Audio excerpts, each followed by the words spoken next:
Hi Hellmut! Hey Klaus. Man, I'm so happy you're here. We do a creativity workshop, just the two of us. That's right. It's fantastic. I mean, I've been thinking about creativity and taking this kind of Bible of mine called, this wonderful book called How to Fly a Horse, which is a book about creativity, and I thought it might be an interesting intro to read a little thing about, so from the preface of this book where he talks about what does it take to be creative. So he says, the encouraging part of that book is that everyone can create, and we can show that fairly conclusively. The challenging part is that there is no magic moment of creation. Creators spend almost all their time creating, persevering despite doubt, failure, ridicule and rejection until they succeed in making something new and useful. There are no tricks, shortcuts, or get creative quick schemes. The process is ordinary, even if the outcome is not. Creating is not magic, but work. What do you say? Look, definitely a lot of work. Yeah.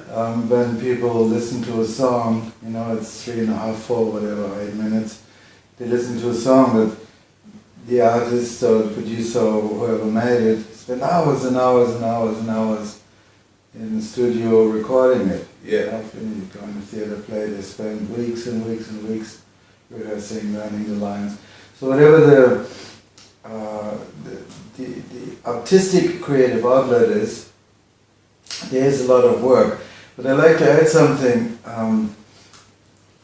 There is magic as well. Yes. Because after now I play 45 years or so, I play an instrument, and I've been on stage most of the time, and I'm now playing on a level without a lot of ego, but it's just as a fact that I call it get away with it. Yes. I can give the audience a pleasant experience when I play.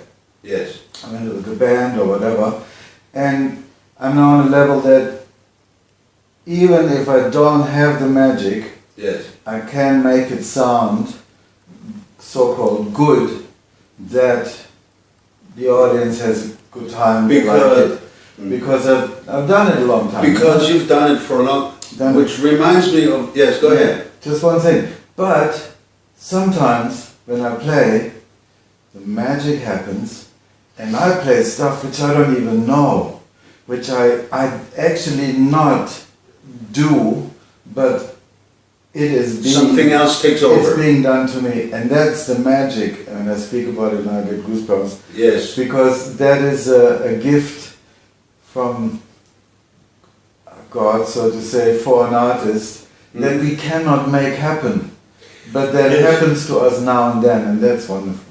Yeah, it reminds me of what my goldsmith teacher was telling me. After 10 years that you do something every day, you can start thinking about approaching mastery, because a master is the one who can fiddle around without other people noticing, and he incorporates the flaws into a creative piece of art. Totally. So creativity is that one magic percent of inspiration and 99% of perspiration that you don't see when you're on stage and you do your 1.5 hour gig. People go, whoa, and very few people recognize the fact that there's a lot of hard work and hours of doing the riffs up and down just to get the flexibility going, no? Yeah. So it's creative. Personally, for me, I was never, I'm self-taught, so I didn't, do the scales up and down. I was always ear, and I played along with my records, and then I played in bands, and just doing it a lot. And I still play the same scales as I was playing when I was 15. Yeah. So I haven't really developed in that sense. I have just what I always did, I do very good now. Yes, because you do long time, very often. Yes, exactly. Yes, yes. So creativity is. I mean, you talk from the musician point of view. We talk about this at the moment from that point of view. From that point of view. Many points of view. And so when you want to propose a creativity workshop, which is everybody has something deep inside that is the passionate longing that everybody really would like. And if I remember somebody saying, if you don't know what you're really passionate about, think about what you wanted to be when you were 4 years old. And that's when we were still passionate about something, and kids can be super creative with a piece of wood and a string. And they can spend hours creating something. So, what would people turn on? How would you turn on people to get into tap into that 4-year-old and get their passion out in the format of a weekend? How do you do it? In this setting of this workshop, the idea is to give people basically permission, and to encourage them. And Yes. To ask them really, hey, what did you always want to do and what have you not done? Yes. I always wanted to be a singer, I always wanted to be a dancer, I always wanted to be A painter. a painter. And then say, okay, let's try, let's do something. And to encourage and to support to take the first step, because when they do take the first step, something happens. Yes. And that is the same with a beginner as well as with a top artist. Yes. Because when top artist writes a song, they start with the riff, they start with the chord progression, they start with a hi-hat, melody, whatever. So they start with something little, da da da da. Yes. Okay, that's the beginning of this massive symphony. So artistic creativity, a painter, one stroke. That's the first stroke on a white canvas. Yes. So creative expression, artistic creative expression, and I do want to separate that to creativity in life, which I like to talk to you about. But artistic expression always starts with something Very small. a first step. Yes. And then you build on that step, and you build on the step, and till you at some point feel it's now a completion. And a completion is very important for artistic creativity, because if you don't complete something, you don't create anything. Yes. Like if you write a song and you work on it for 45 years and it's still not finished, you don't have a song. Exactly. Okay, so At a certain point, you have to say, okay, it's that's good it. enough. Yes. Yes. And as our friend Frank Natale taught us, without completion, there is no creation. Exactly. Because if you don't complete it, you can't say, oh, I listened to it 2 weeks later, I could have done this, I should have done this, and I always do, when I did a song 5 years ago, I said, oh, I should have done that maybe. So, but it's complete, and then you can create in trying to make it better next time. And Exactly. and that's an improvement. Yeah, because, and this is almost like a parable for life in itself. Yeah. I mean, life is, as I understand it, something is born, is being created, comes into creation, and then continues being how do you say in English, perfectionized, being perfected to the point of, okay, if you've lived a fulfilled life and you die, you leave something great for the afterworld that others can build on it again. Yeah. And yes, and the completing part, meaning finishing up something, is also like a stepping stone towards something new. Another creation, yes. Exactly. And what you say is, I know when I die, I look back at my life already now, I'm almost 60, but when I look back at my life, I know already now that I will have a little giggle Yeah.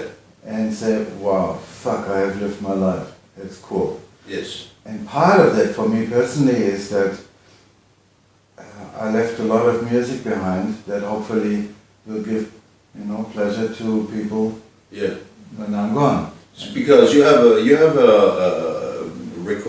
for one, you're a recording artist.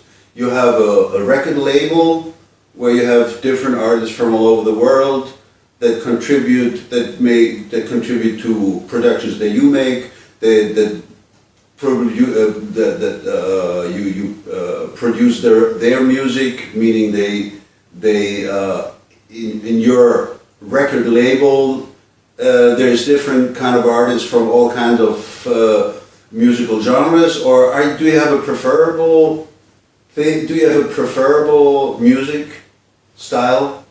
Now, first to me as a musician, I always call myself a bastard musician because I don't have a genre, and I think in my growth as a musician, that was in a way always a problem because I didn't fit in a box, And now it seems to turn out that after doing it for a long time, what I do seems to create its own life by itself. I have an American radio station, Lucio Urbano, and he loves electronica mixed with live instruments. And I just released an album with Tom Cloverfield, who does all the electronica production in the background, and I play flute and sax on the top.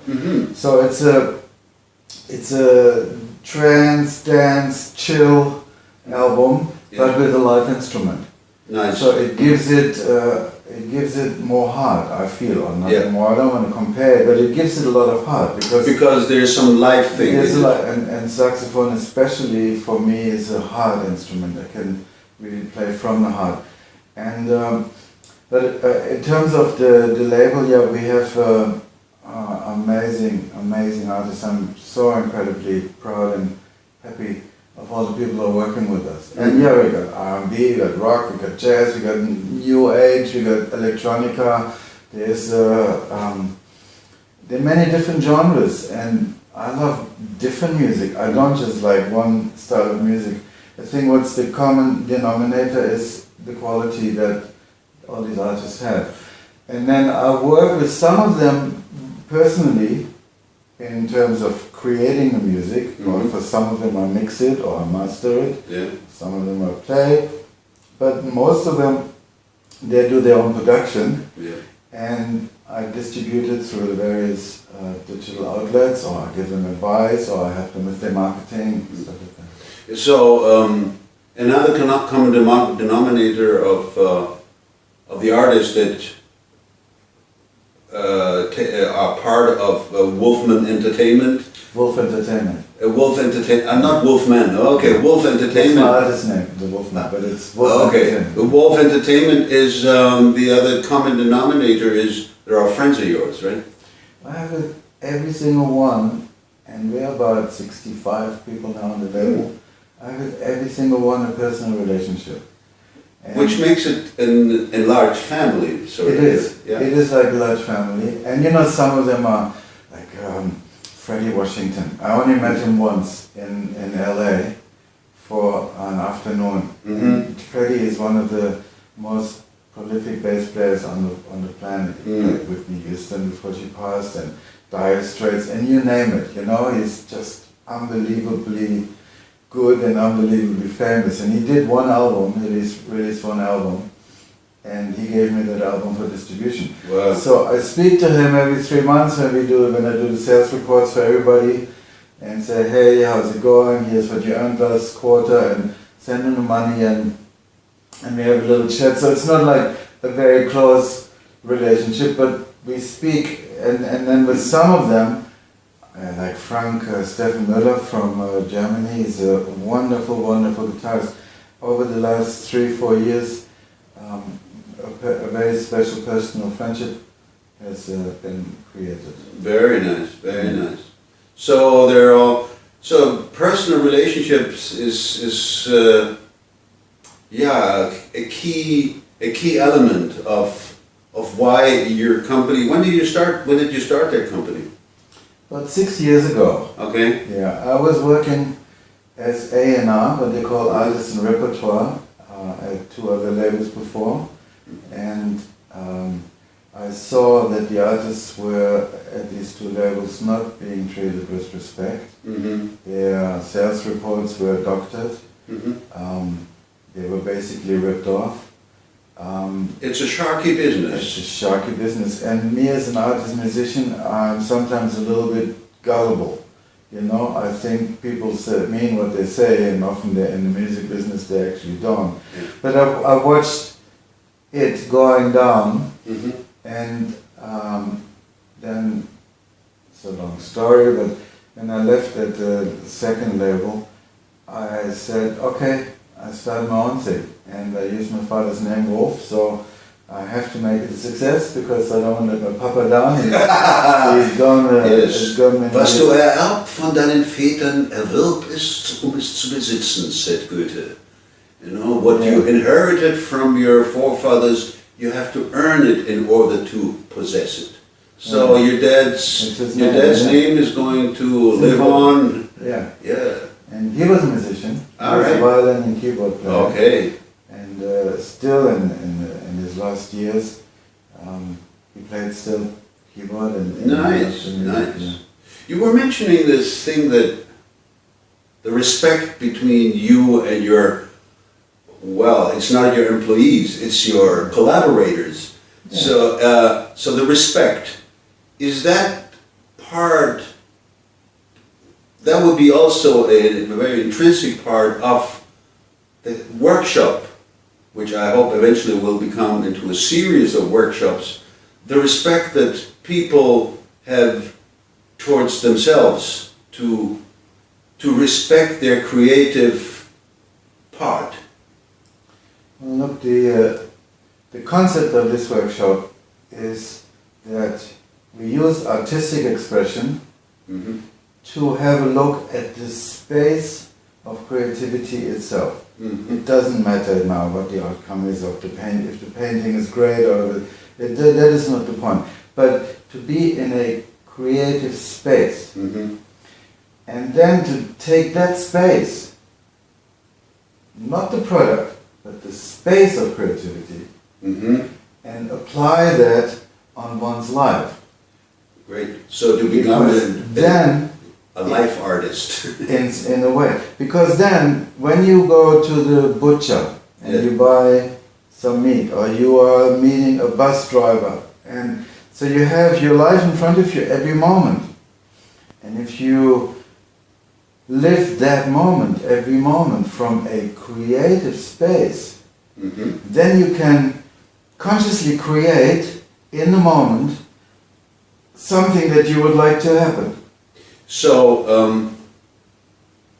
the word beauty pops up in my head, meaning what we would like to have is actually a beautiful life, because beauty, as I just read today, is they did the MIT, they did research that beauty, the presence of beauty makes the brain light up.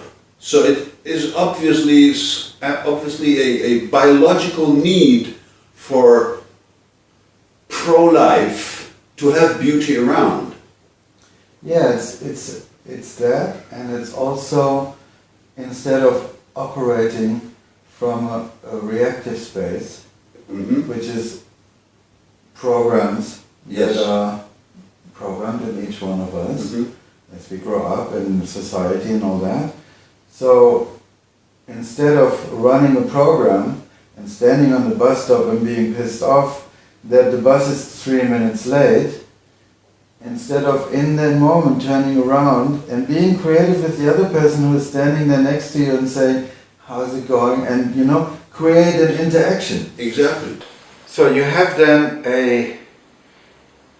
an ongoing creative process that in any situation, like you meet an old friend, or you meet even somebody you're pissed off with, or you have in a difficult situation, or Yes. instead of running the normal program that will make you react to the situation, you are creative in the moment. Because in the moment you don't have the programs, you mean? Well, you can do that only if you're aware. If you're not conscious and if you're not aware, you will run your automatic programming. Yes. But if you bring yourself in a creative space consciously, then you have the choice. And that gives you an enormous power. Inner power that Inner doesn't have to assert itself because it is. Not abusive, Yeah. not to control the other person, Yeah. but to control your world, to create your world. And in that sense, it's like when I start a song, I go start with a hi, I go. I make this up now. It's new. I'm making this up. Yes. It's just the same as if I'm with my lover and she's upset with me, and instead of reacting when she gets pissed off with me or something, instead of reacting, taking a deep breath, and then create a situation to make it okay. Yes. You know, to make it beautiful. Exactly. Create something. Another saying comes to my mind: if you don't see the beauty in everything, maybe you don't have the eyes Correct. to see them. Correct. You were talking about the mechanisms that kind of get us into a reactive behavior, which impedes us from being creative, creatively in the moment, and creating our life creatively beautiful in every moment, which makes me connect up to your experience as, I mean, you spent a few years in your life also, doing groups, running seminars on, how to come into the moment, of how to get into a meditative space. You want to talk a little bit about that? Yeah, it's. Or does it? I'm happy to talk about it, Klaus. It's. I met this Indian master in the early '80s, and then I had various other teachers. Yes. As you know, and. In what way did that influence your music? Oh man! First, I want to speak quickly about meditation. It's like Yes. they opened the door for me Yeah. to meditation, to a space of being in the moment, being present in the moment, which was new to me. Mm-hmm. You know, I remember doing my first 48-hour marathon, and afterwards I walked around, and it was as I was 23 years old, and it was as if I for the first time saw trees, as if for the first time I saw people. What they call the veil had fallen down. Yes. You know, and that was like the world had changed. Suddenly it was a new world. So you changed inside, I changed and inside, the world and changed. then the world changed. Exactly. And so in terms of what influence they had, that had on my music, I have a story to tell you. From when I was 14, 15 and I started being on stage, I was always scared to death. You know, to the point where when I was playing flute, my fingers were shaking, which makes it really hard. That's how you learn to do tremolo, right? Exactly. Tremolo was always an easy trick, yeah. But then after I had met my spiritual master Bhagwan at that time, I had my first concert and I was playing in a rock band in Cologne. Mm-hmm. They were called the Bullshit Band. Yes. Great. I remember that. You remember Yes, that? yes. Right. And there was a concert, there's maybe 200-300 people, and we were on stage and was about to start playing, and again the old fear came, and suddenly I saw, and there's this picture of Bhagwan where he has his hands like this, you might have seen it. Yes. And suddenly this picture appeared in front of me, really big. And it's like as if it was there, and he kind of smiled at me and said, "This time just play, relax. Just stop the bullshit and play." And then it was wonderful. That was my first experience when I just opened my heart and I let my heart, my love, for the music and for the people go through the sound of the instrument and I send it out. And that's the first time I sent consciously my spirit out through the instrument and through the sound of the instrument. Before that I was always playing and trying to be good and all of that stuff. And you were up here. I was in my mind. I was opening my heart, and then I felt it. The band changed, and then the audience changed, and I felt for the first time that I reached every person's heart in this hall through the medium of the sound. And since then I haven't been afraid anymore, because now when I play, I just open my heart and I just send my love through the instrument out. And so that had a massive influence to me. So there would also be a part of the workshop to get people into the zone, into that space of trusting the center between the light, the life, the heart, you know? Yeah, you have to be in the moment, you have to be able to recognize the space, you have to be able to allow it to happen. And the only way to do it is to click off the program, step away from the matrix for a moment, and to consciously create. Which is not an easy thing, because you somewhat have to be actively passive, sort of. Kind of, yeah. Yeah, you have to be active, you have to make a conscious act of, what do you call it, villain's act. You have to be your willingness to allow. Yeah, to allow that space. Yeah. And to recognize it. Because if you don't recognize it, and you can't create it, you can't be in that space if you don't recognize it. And that's why this concept of this workshop, that we use artistic creative expression, where you get into the space of creation by a painting, a drawing, music, whatever the art form is. It opens that space. And again, more than the actual product in this moment, the important thing is to create a space. And then to be able, once you recognize it, to be able to transfer that to your life. Exactly, to use it all the time. Yes, and create, and make out of your life a creative piece of art. Correct. Yeah. Yeah. So art as an attitude, so to speak, towards, I mean, driving your car, or I don't know, going to the baker's or whatever, can be a creative act, because we constantly, I mean, the one thing that distinguishes us from animals, us humans, is we cannot just leave nature alone.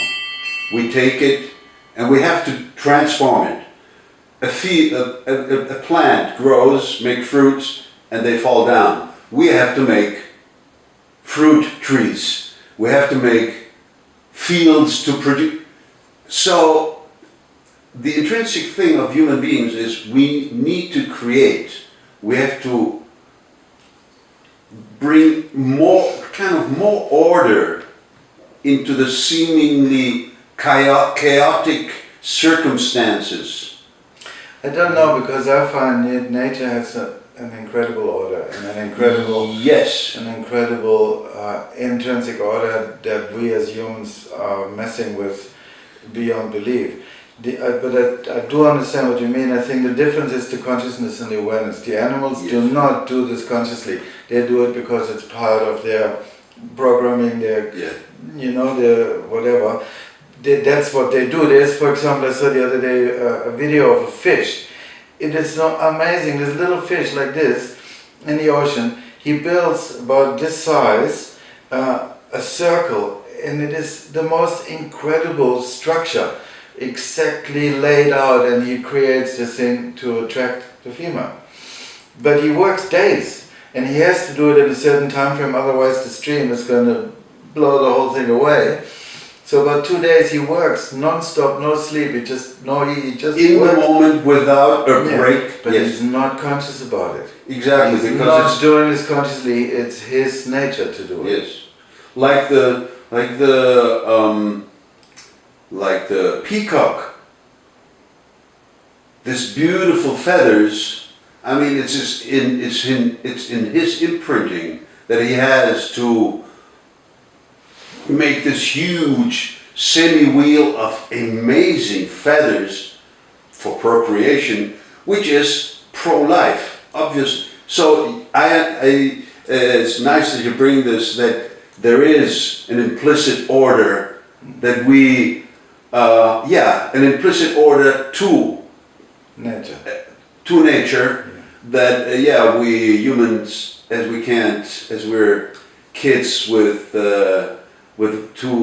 high sophisticated tools, we just mess with it just because we think we can do it.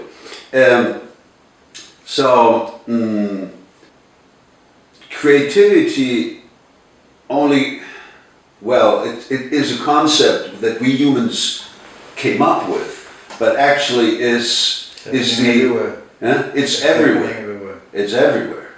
Exactly. From the Urknall, as they say, from the original explosion or the God force or however you want to call it, we do not know what it really is, but since then, if you look at the expansion of the universe, it's unbelievably creative, you know? And always more complex, and it's a miracle that everything totally works, you know? It's like the whole thing is a miracle. Even in tough times, I wake up sometimes when things in my life don't go well, or I have a financial difficulty, or a friend passed away, or difficult moments. I still remind myself as good as I can, because I also forget sometimes, and I get into worry and fear and all of that stuff. But as good as I can, I remind myself what a miracle it is just to wake up. Yeah. What an absolute miracle it is to be able to say hello to another person. What a miracle it is to see the sun. And then we come back to the moment. And then we come back to a creative relationship to our world. Exactly.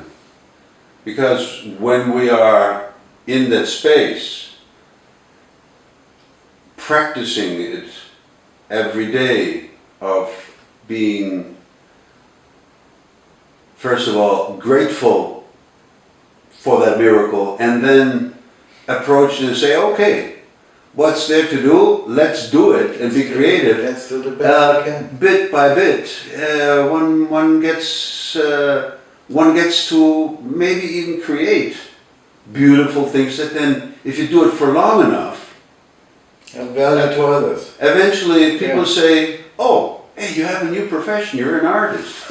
Yeah, it doesn't even have to be it doesn't have to be a profession and you make money from it and live from it, but when it starts to have value also for other people, then a new dimension comes in, and you're not doing it anymore only for you, but you're really doing it for other people. My mother is 93, and I just, when I was there to see her, I played her my new album, and she loved it. And she said, "You made this?" And she's 93 now. She never really liked my music very much. It's a bit too out there for her. But this new album, she's like, "You made this? I really like that." So I left her the CD, and now she's sitting at home listening to my music. And that is value that I have created for her life. Her son, it's like she listens to it, and she's now, my little son made this, and makes her happy, Which is another reward that totally unforeseen. Yeah. There are many byproducts then. Yes. When you live in that space, you touch people often without even knowing it. I think we spoke yesterday about an old friend from the commune days who shared with me recently how important I was in his life for his development. Mm-hmm. I didn't know. And that's now 35 years ago when all of this went down. Mm-hmm. And he shared this with me, and makes me very proud and very happy that I could have a little bit of influence, a positive influence in somebody else's life. Now that stuff we can do all the time. You don't have to be a therapist or a group leader or whatever. We can do that all the time. When I was in Australia, I worked 12 years as a crew manager. I managed a crew of 100, 150, 180 people that were technicians for corporate events, sound, lighting, all of that. And they were young guys, you know, I was 20 years older. And they did not know that I was 10 years in a spiritual commune, that I was an international group leader. I never talked about this stuff with them, they had no idea. But I related with them. On the human level, these guys went through fire for me. Mm-hmm. You know, because they really loved me, they appreciated my fairness, they appreciated also when they fucked it up, that I was straight with them and say, hey, you know, shit or get off the pot. But they really, so in that sense, my life as a commune therapist type person, as they call it, has really taken its shape in the so-called marketplace. Yes. Where I'm not put, and I had to stop being a therapist because people didn't relate to me anymore like this. From peer to peer, yes. They related to me with I was standing on a pedestal, and they're like, and I hated it. I had to get out. And going to Australia was very important for me in that sense, because over there nobody knew me. Mm-hmm. They couldn't care less who the hell I was. So I was actually able to create one-on-one relationships. Mm-hmm. Mm-hmm. But having had the experience of 10 years of commune life really, really helped me in creating a new me, so reinventing myself. That brings up that to me, I was reminded of this book that in the times when we were active sannyasins, there was this book by this management consultant, Gertken, who invented management by love. Meaning, if you love the people you work with, and love is sometimes a kick in the ass, Yeah. if it's needed, just in order to, you know, there is the result that's created together, then the whole end result, the product, the enterprise, whatever, is permeated with love. Yeah. And love, in the end, is actually what really counts. Yeah. That's what's really nourishing us, right? Yeah. In that sense, in diesem Sinne. In diesem Sinne, thank you very much. Thank you, man. It was nice. First take. Yes, Good. wonderful. Thank you very much. Thank you very much.